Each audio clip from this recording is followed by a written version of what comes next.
de trem para carregar meu celular.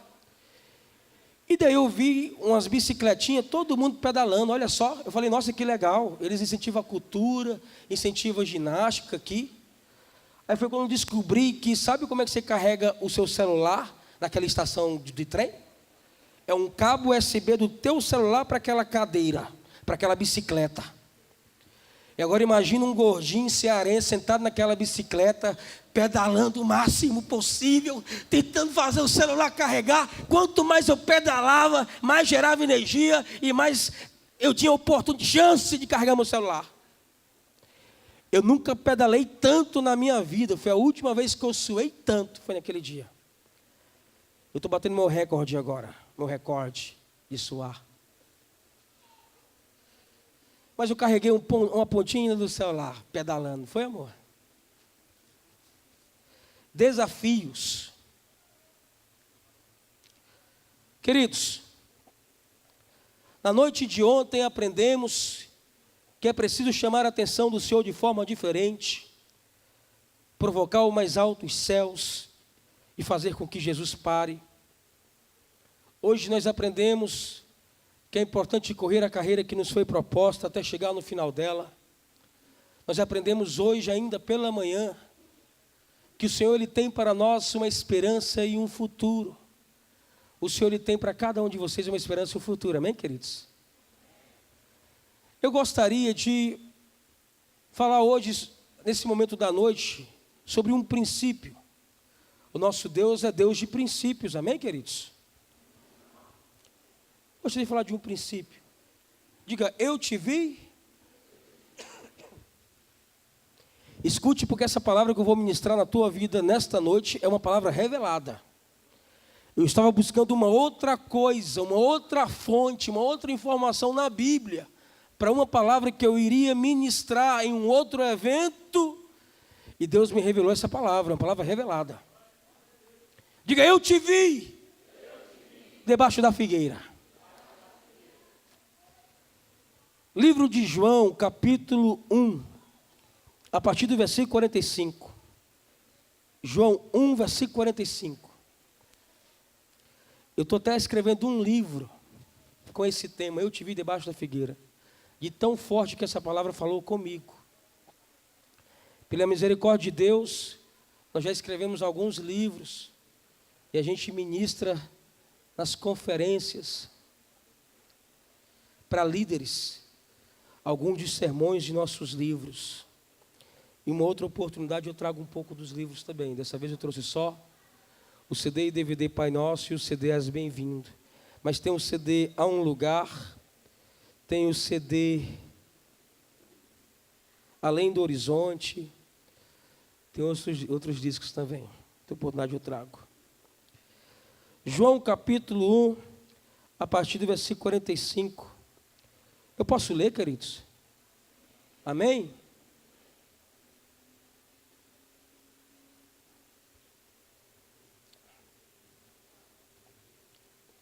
Agradecer a Deus pela vida do pastor Antônio, pastor Josias, pastor Natanael, todos os pastores envolvidos, todos os pastores que estão hoje aqui com a gente. Antes de eu ler essa passagem bíblica, eu gostaria de conhecer só os visitantes. Quem que está nos visitando aqui? Levante a mão, meu Deus. Quem está visitando a gente? Algumas pessoas ali na minha esquerda, ali atrás no fundo. É possível a igreja aplaudir o Senhor Jesus Cristo pela vida dos visitantes? Sejam muito bem-vindos, queridos. Livro de João, capítulo 1, a partir do versículo 45. Posso ler? Filipe encontrou Natanael e disse-lhe: achamos aquele de quem Moisés escreveu na lei e a quem se referiram os profetas, Jesus de Nazaré, filho de José. Perguntou Natanael: pode vir alguma coisa boa de Nazaré? Respondeu Filipe: vem e vê. Quando Jesus viu Natanael se aproximar, disse ao seu respeito: aqui está um verdadeiro israelita, em quem não há nada falso. Perguntou-lhe Natanael: de onde me conheces? Respondeu Jesus: antes que Filipe te chamasse, te vi, quando estavas debaixo da onde? Diga, eu te vi. Debaixo da figueira. Muito obrigado, meu Deus. Obrigado pela oportunidade, Senhor, que o Senhor está nos dando de pregar uma vez mais a Tua palavra, de falar um pouco, meu Deus, daquilo que está em Ti para nós. Eu te peço, Deus, que não seja diferente de como foi hoje mais cedo, ontem, ou ao longo destes anos contigo, mas que seja Tu mesmo, meu Pai, falando através de mim, aquilo que o Senhor deseja que o Teu povo escute, hoje e sempre. Amém. Queridos, a palavra do Senhor diz que Deus, Ele criou os céus e a terra. Deus criou todas as coisas. Então, houve um momento na existência que não havia nada. Porque até mesmo antes da eternidade existir, Ele já era. Então, quando não havia ainda nada, quando Deus ainda criaria todas as coisas, Ele já sabia que um dia Ele criaria tudo, que partiria dele todas as coisas, e que dentre tudo aquilo que Deus ainda um dia criara, Ele criaria algo em sua criação, a qual Ele, Deus, se apaixonaria. Deus, Ele sabia que existiria algo em toda a sua criação que Ele amaria mais do que qualquer outra coisa. E o nome disso é humanidade. Diga, humanidade. E o mais interessante, pastor Antônio, é que Deus sabia que essa criação chamada humanidade encheria o seu coração de alegria. Porém, a humanidade um dia pecaria contra Ele e o coração dele estaria triste. Mas o amor de Deus, que não é compreensível, eu posso calcular o tamanho do amor de Deus, do tamanho do próprio Deus, que é maior do que todas as coisas. Todo o universo, toda a criação, tudo cabe em apenas uma das mãos dele, de tão grande que ele é. E tão grande quanto o próprio Deus, só mesmo seu amor. E é desse amor que eu vim falar nesta noite para você. Em vez de Deus abortar um sonho, um projeto, um propósito,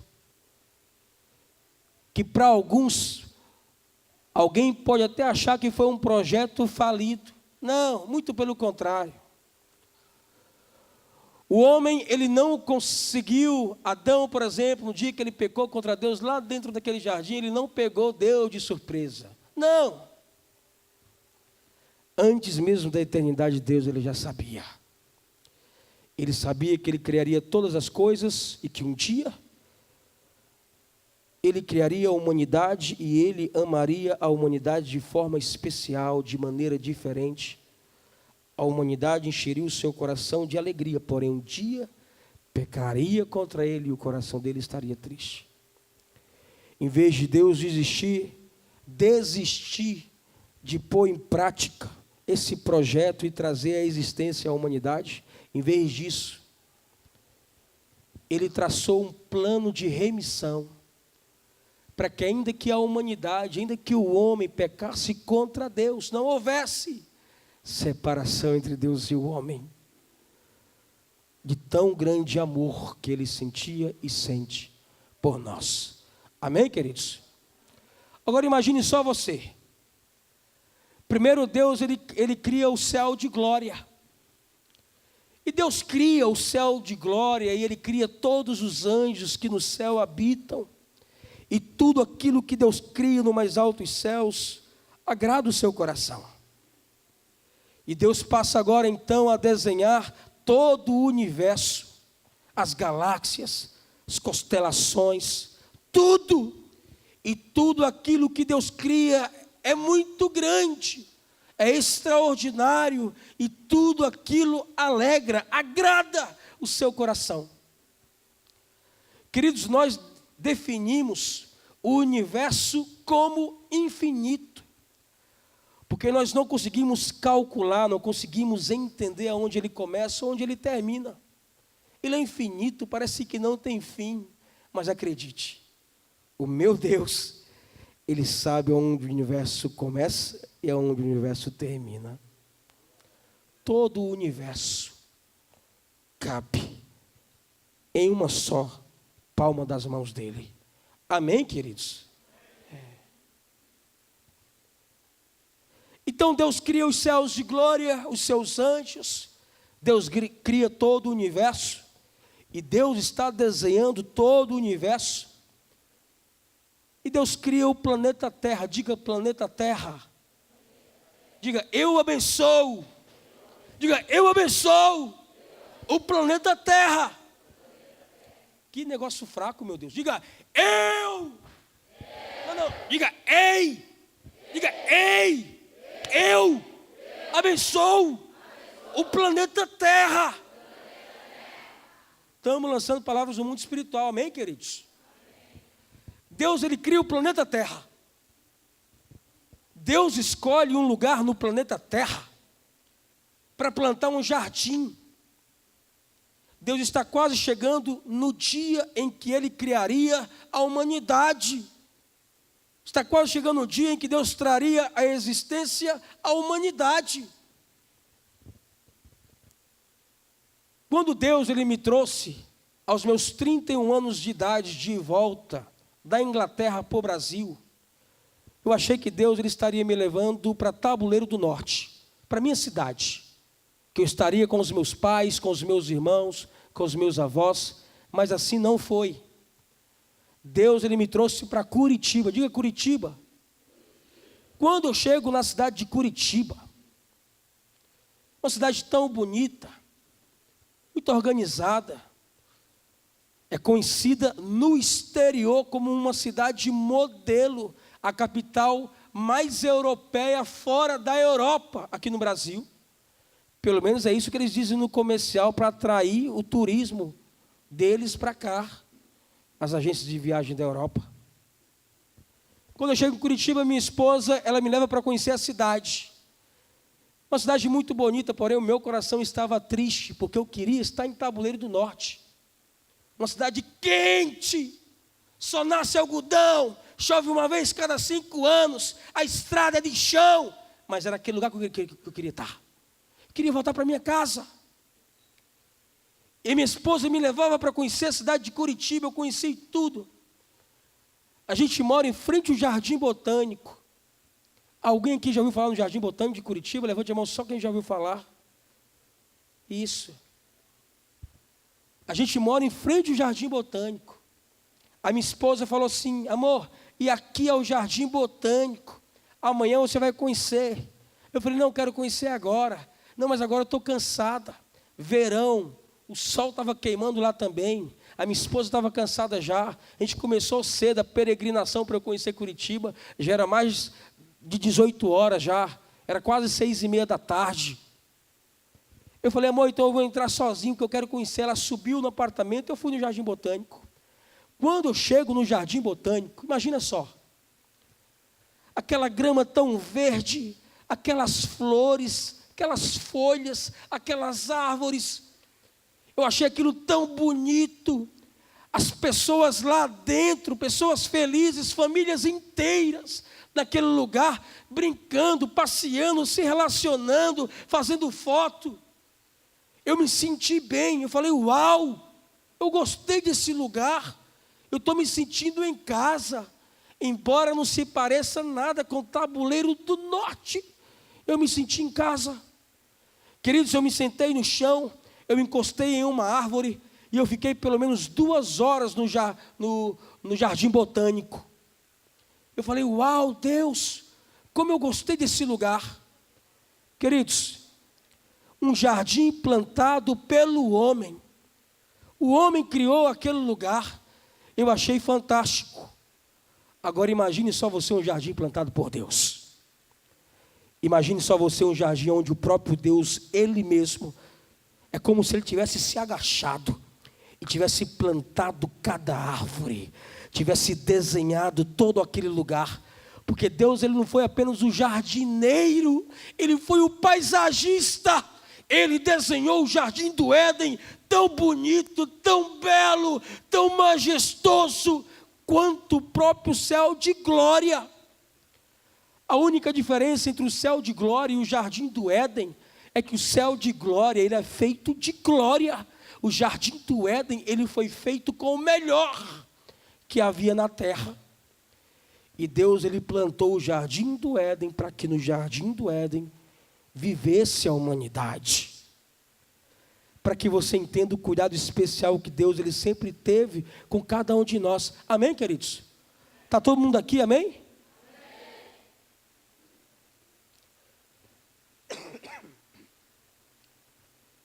Depois que Deus, ele termina de desenhar o jardim do Éden, um paraíso, Deus, ele traz a existência à humanidade, quando ele forma do barro um boneco de um homem de forma adulta, sopra na narina dele sopro de vida e traz a existência a Adão. Diga Adão.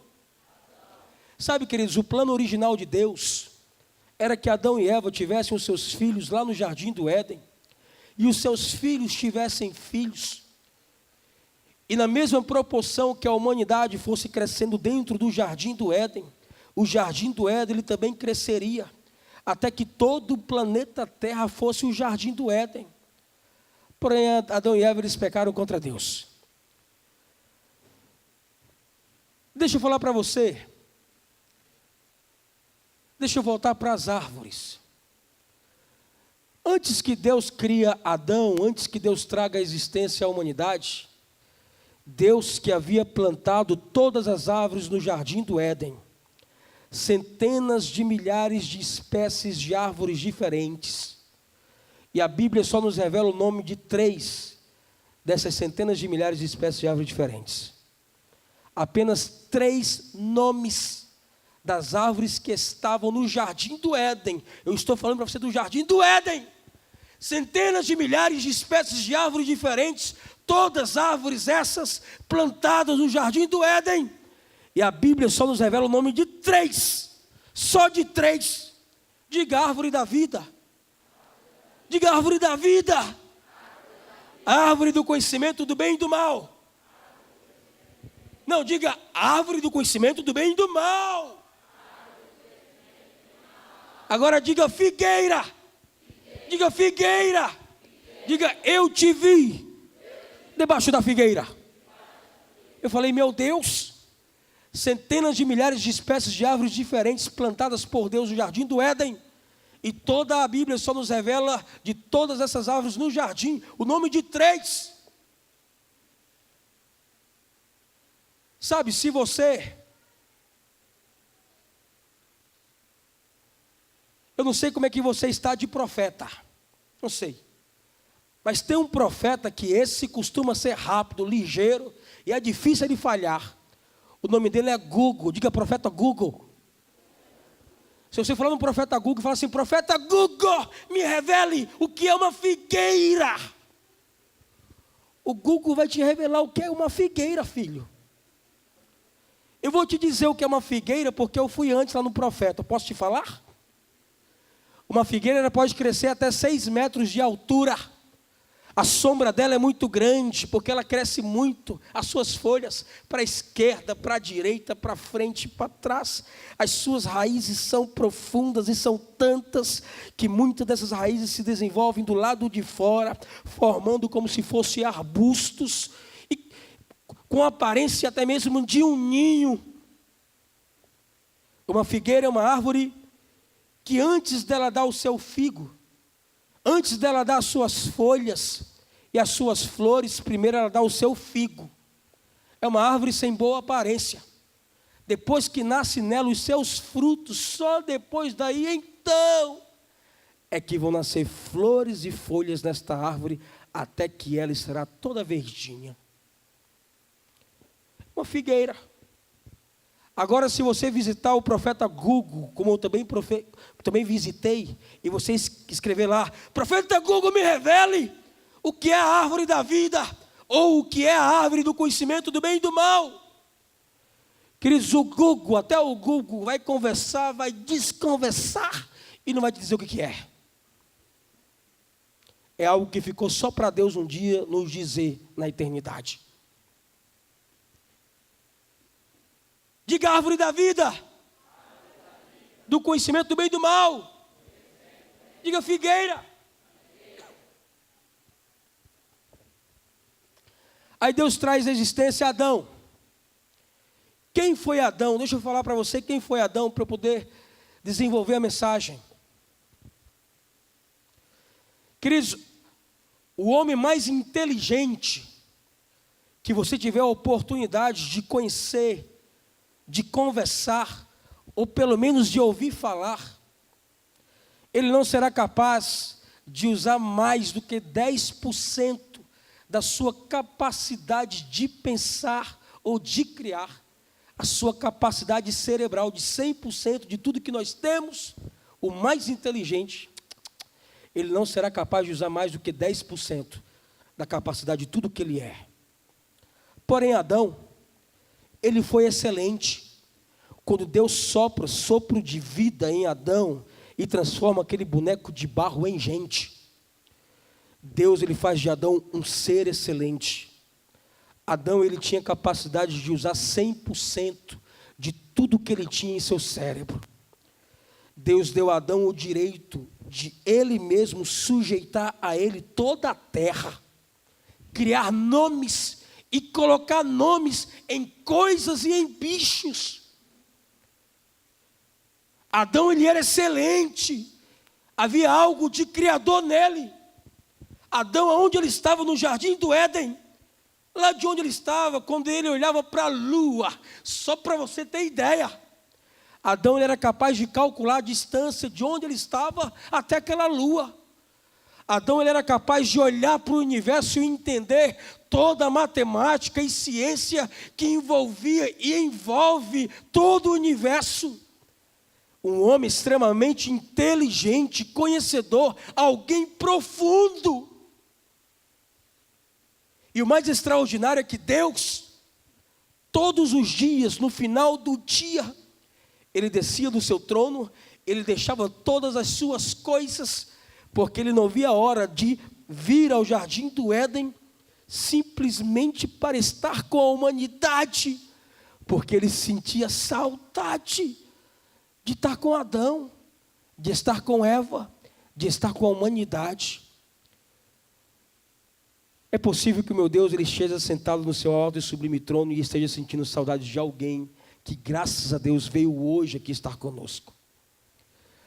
O meu Deus ele estava com saudade de você. Que bom que você veio. Olhe para alguém e diga: que bom que você veio.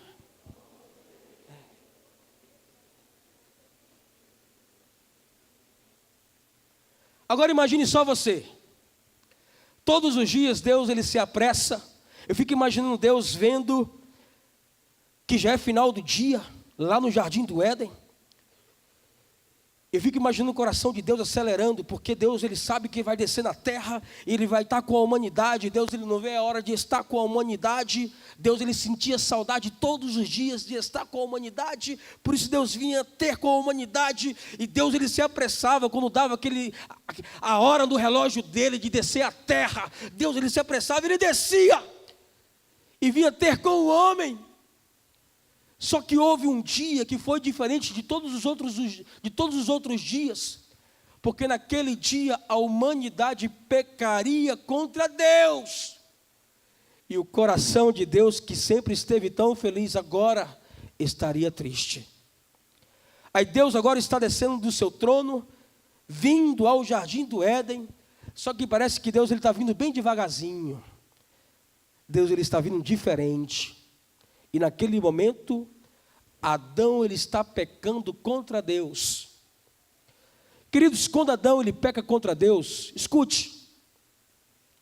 Primeira coisa, Quando Adão ele pega contra Deus, ele descobre ali, ele conhece naquele momento sentimentos que ele não conhecia, sentimentos desconhecidos, como o medo, a vergonha, o arrependimento.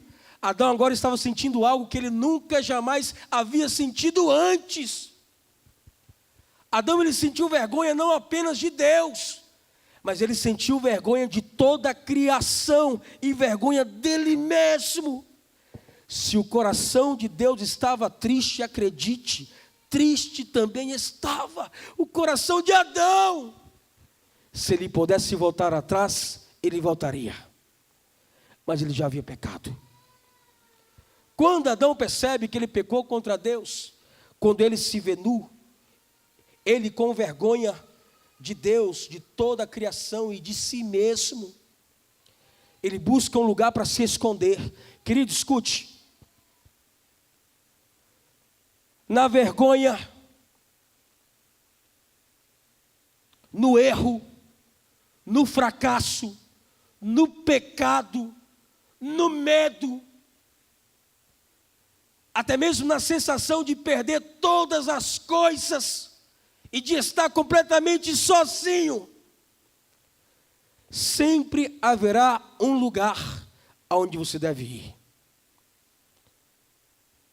se refugiar, buscar abrigo, recomeçar, tentar algo novo. E o nome desse lugar é debaixo da sua figueira. Diga, eu te vi debaixo da figueira. Quando Adão ele peca contra Deus e corre para se esconder em um lugar, a palavra do Senhor diz que a primeira coisa que ele faz, quando ele percebe que está nu e sente sentimentos que ele não conhecia antes, como medo, vergonha, arrependimento, a primeira coisa que ele faz é correr para o único lugar de fato que ele deveria ir. Ele corre para debaixo da sua figueira. Havia centenas de milhares de espécies de árvores diferentes, havia montanhas, havia cavernas, era um paraíso. Mas Adão ele corre para o único lugar de fato que ele deveria ir em uma situação como aquela. Ele corre para debaixo da figueira, ele pega das folhas daquela figueira e tenta tapar aquilo que lhe incomodava. Ele tenta tapar a sua nudez.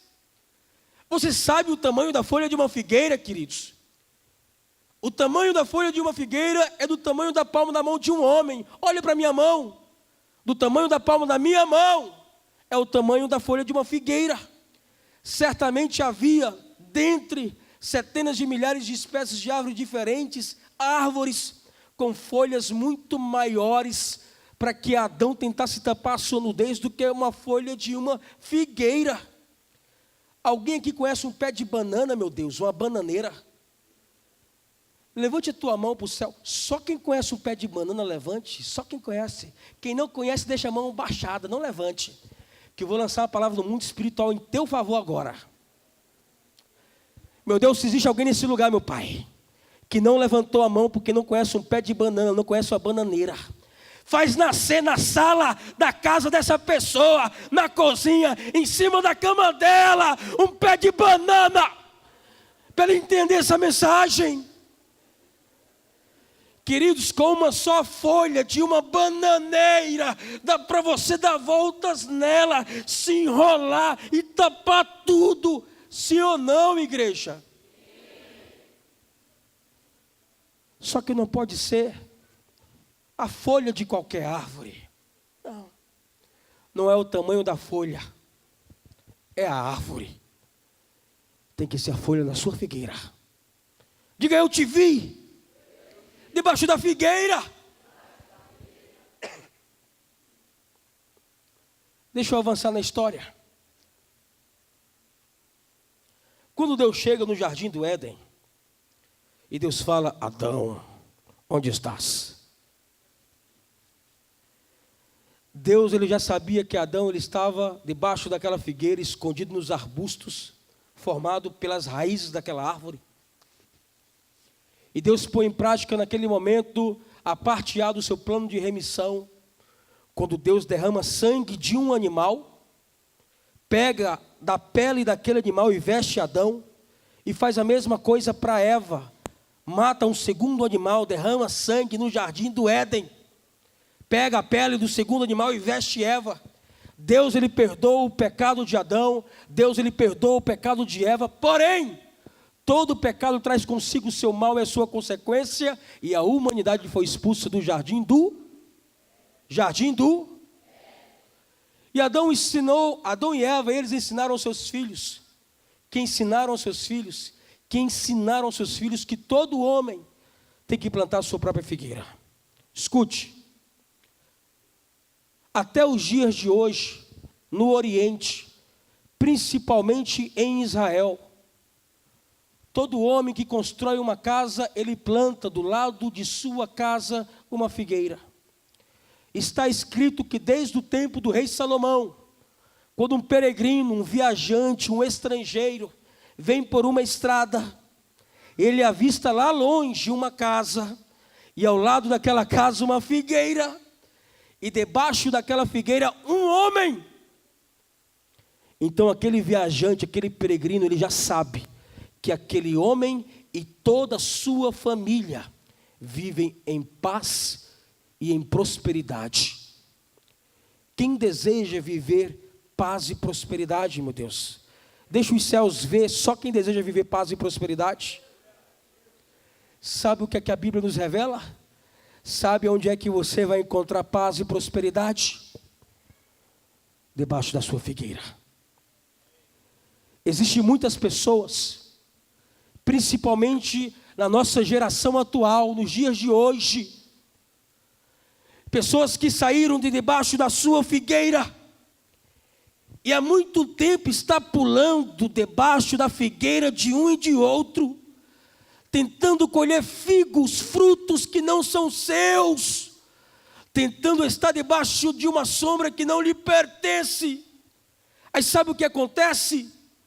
Pede a Deus durante toda a sua vida algo, só que os anos passam, a pessoa envelhece, os seus sonhos envelhecem, e parece que não acontece, parece que não vem. Sabe por quê? Porque essa pessoa saiu de debaixo da sua figueira há muito tempo.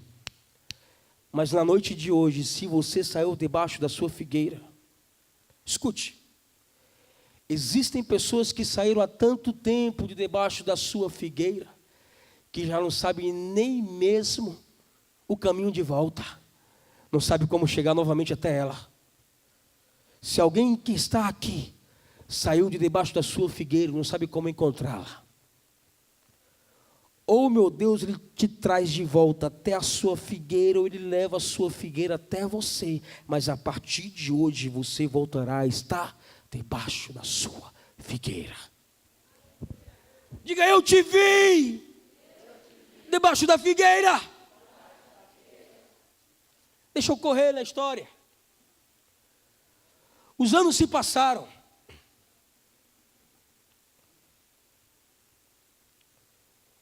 E o rei Herodes, ele foi informado que havia nascido um que diziam que seria rei em todo Israel, porque graças a Deus, naqueles dias havia nascido o Senhor Jesus. Diga: graças a Deus. Aí o rei Herodes ficou louco. Ele falou: é o quê? Eu quero que os meus soldados então visite todas as províncias. E começaram ali na Judéia. Todos os meninos de 2 anos para baixo encontrados devem ser mortos. Porque aquele rei, ele temeu que aquele menino crescesse e tomasse dele e dos seus filhos o direito de ser rei. Ele teve medo de que Jesus se assentasse em seu trono. Um rei muito tolo, porque o trono onde meu Senhor Jesus Cristo está sentado, homem nenhum consegue tirá-lo de lá, porque é o reino dos céus, é um trono muito alto, que está nos céus de glória. Amém, queridos? Aí o que acontece é que justamente naqueles dias que nasceu o Senhor Jesus Cristo, uma menina de 15 ou 16 anos, uma jovem, ela deu à luz ao seu bebê, e colocou o nome do seu pequeno de Natanael. Diga Natanael. A história não fala muito sobre o esposo dela, certamente um comerciante. Aqueles que viajam, passam 6, 8 meses, só volta para casa depois que vende tudo, todas as suas mercâncias. E aquela menina foi informada que os soldados do rei Herodes estavam vindo, e que não levaria muitos dias até chegar em sua casa, encontrar o seu menino, o seu pequeno Natanael, que seria morto diante dos olhos dela, sem ela poder fazer nada. Aquela menina, ela sai de dentro da sua casa desesperada com o seu pequeno Natanael. E ela corre naquele momento para o único lugar de fato que ela deveria ir em uma situação como aquela. Graças a Deus, ela corre para debaixo da sua figueira. Uma figueira que não foi plantada por ela, nem pelos seus pais. Quem sabe pelos pais dos seus bisavós. Porque já era uma figueira antiga, uma figueira que de fato produzia frutos. Uma figueira, até chegar ao ponto de produzir bons frutos, tem que ser uma figueira antiga. E aquela menina pega o seu pequeno Natanael, corre para debaixo da sua figueira, ela faz uma oração aos céus, ela diz: Deus, os soldados do rei estão vindo, eles estão vindo por todos os meninos de 2 anos para baixo, não deixe que eles encontrem o meu pequeno Natanael. Eu estou aqui, Deus, debaixo da minha figueira, a figueira que um dia pertenceu aos meus pais, aos meus avós, aos meus bisavós e aos seus pais, mas que um dia por direito será do meu pequeno Natanael e dos seus filhos. Eu irei guardar o meu pequeno Natanael nestas raízes, nesses arbustos que se desenvolveram do lado de fora, Deus. Mas guardo o meu pequeno Natanael para que ele não morra de calor e nem de frio, para que ele não morra de sede nem de fome, para que nenhum animal silvestre venha pelo cheiro do meu menino, mas livre o meu menino de todo mal, guarde a vida dele, para que um dia ele possa ver com os seus olhos, ainda que ele já seja um homem, o Messias. Queridos, todos os judeus esperaram em seu tempo, até o dia de hoje, a vinda do Messias. Aí sabe o que aconteceu? Passaram-se alguns dias, aquela menina não voltou a estar debaixo daquela árvore para ver o seu menino, para que nenhum vizinho desconfiasse. Até que depois de alguns dias, os soldados do rei passaram naquela casa, buscaram em todos os cômodos aquele menino, não o encontraram, foram embora. Ela esperou só mais um pouco, ela correu para debaixo daquela árvore, ela tentou encontrar o seu menino, e quando ela pôde vê-lo, Natanael estava maior, mais forte, mais saudável e mais bonito.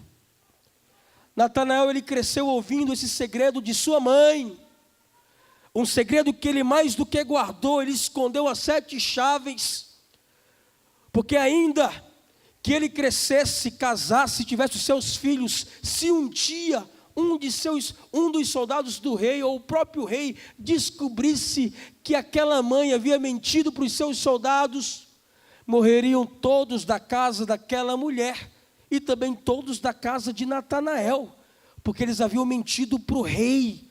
Vocês entendem isso? Está todo mundo aqui, amém?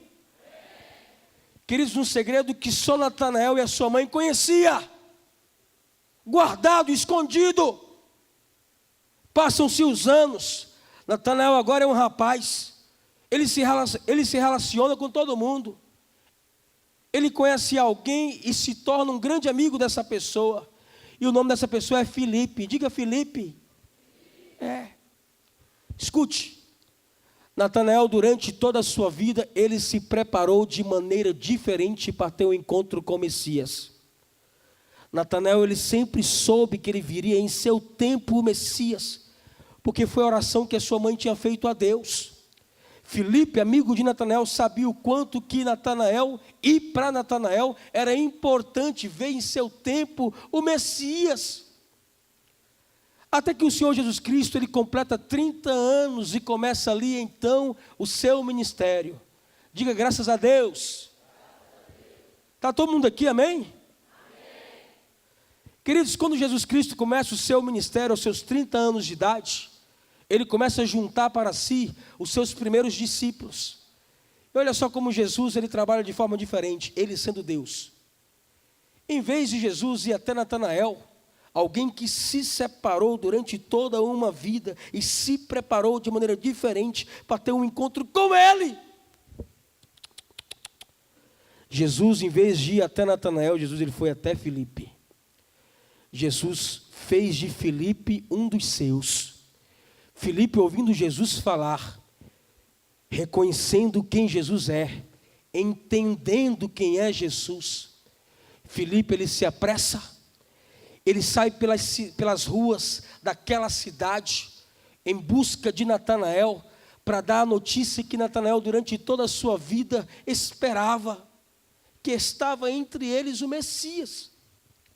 E quando Filipe finalmente encontra Natanael, ele diz: ei, Natanael, por onde você andou, aonde você estava? Eu estou te buscando por toda a cidade há tantas horas. Escute, ele vive entre nós, ele está entre nós, ele conversou comigo, eu vi com os meus olhos o Messias. Naquele momento o coração de Natanael se alegrou e acelerou e disparou dentro do peito dele. Ele olhou para Filipe e perguntou: Filipe, e quem ele é? Com que ele se parece? Aonde você o viu? O que vocês conversaram? Quem ele é? Filipe, respondendo a pergunta de Natanael, lhe diz: o nome dele é Jesus de Nazaré. Queridos, eu vou te dar uma notícia. O nome dele é Jesus de Nazaré. Você não entendeu? Se você tivesse entendido, você teria aplaudido esse nome, que é santo. O nome dele é Jesus de Nazaré. Ele vive, ele reina, ele está aqui entre nós. Mas essa não foi a reação de Natanael. Natanael, ele não aplaudiu, ele não se alegrou. Não, muito pelo contrário. Natanael olhou para Filipe e disse: Filipe, você é tão jovem, tão imaturo. Por favor, Filipe, porventura, pode vir alguma coisa boa de Nazaré? Queridos, porventura pode vir alguma coisa boa de Ji-Paraná, de Rondônia? Porventura pode vir alguma coisa boa de Várzea Grande, de Cuiabá, do Mato Grosso? Porventura pode vir alguma coisa boa de Tabuleiro do Norte? Queridos, porventura pode vir alguma coisa boa do Jumu 2018? Porventura pode vir alguma coisa boa de você? Porventura pode vir alguma coisa boa da casa dos teus pais? Porventura pode vir alguma coisa boa de Nazaré? Filipe, olhando para Natanael, ouvindo Natanael dizer essas coisas, ele diz: Natanael, somos amigos há quantos anos? Há quanto tempo? Vem tu mesmo, vem, segue-me, vem comigo e vê com os teus olhos. Queridos, enquanto Filipe caminhava em direção aonde Jesus estava, Natanael, ele marchava, ele marchou. Natanael não via a hora de chegar onde estava Jesus de Nazaré e fazer com que esse tal de Jesus de Nazaré voltasse para Nazaré e de Nazaré nunca mais saísse. Não porque Natanael era um homem mau, não. Natanael, ele amou tanto o Messias, ele desejou tanto o Messias, ele esperou tanto o Messias, ele se preparou, ele se separou para ter um encontro com o Messias. Ele não podia aceitar que o Messias viesse de Nazaré. Eu espero que você tenha se separado. Somos inconformados e transformados, amém, queridos? Aí quando eles se aproximam de Jesus, ele está ministrando uma palavra para um grupo de pessoas que ali estavam, ouvindo Jesus falar sobre o reino dos céus. Jesus vendo Filipe e Natanael se aproximar, Jesus conhecendo todas as coisas e sabendo tudo que é, porque antes que qualquer coisa houvesse, ele já existia. Jesus, olhando para Natanael, ele diz: ei, escute vocês, ei, vocês estão vendo aquele homem, aquele moço que se aproxima? Ele é um verdadeiro israelita e nele não há nada falso. Jesus estava dizendo que Natanael era o homem separado, o homem que fugia da aparência do mal, que fugia de quebrar princípios, o homem que buscava a Deus e adorava a Deus, que buscava a sua face. Natanael olhando para Jesus, ouvindo Jesus falar isso ao seu respeito para aquelas pessoas, Natanael se aproxima e diz: sim, o meu nome é Natanael, mas você, quem você é e de onde você me conhece? Queridos, um segredo que só Natanael e a sua mãe conhecia, um segredo escondido a 7 chaves, um segredo guardado, um segredo nunca jamais contado para uma outra pessoa. Jesus, ele olha nos olhos de Natanael e diz: eu te vi quando estavas debaixo da figueira. Naquele momento, Natanael, ele se prostra diante do Senhor Jesus Cristo, e a palavra do Senhor diz que ele o adora e diz: verdadeiramente tu és o Filho de Deus. Eu preciso fazer algo aqui que o Espírito Santo está me incomodando a fazer. Eu preciso convidar todos os pastores titulares, pastor de igreja, pastor Antônio, pastor Josias, quem mais for pastor de igreja, vem aqui com as suas esposas, as pastoras. Venha. Isso.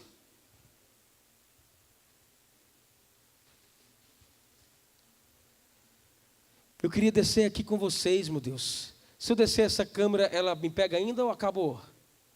O cearense não aparece mais na fita. Está filmando ainda essa câmera? Eu posso descer? Eu vou descer, eu preciso descer. O pastor Natanael já está aqui. O pastor Josias está aí. Todos os pastores titulares, venham aqui, venham. Pastor Oswaldo.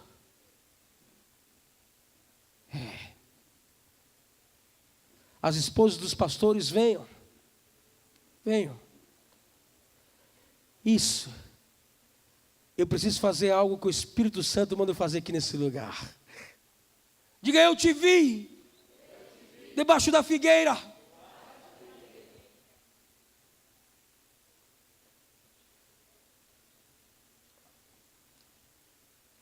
Quem mais falta?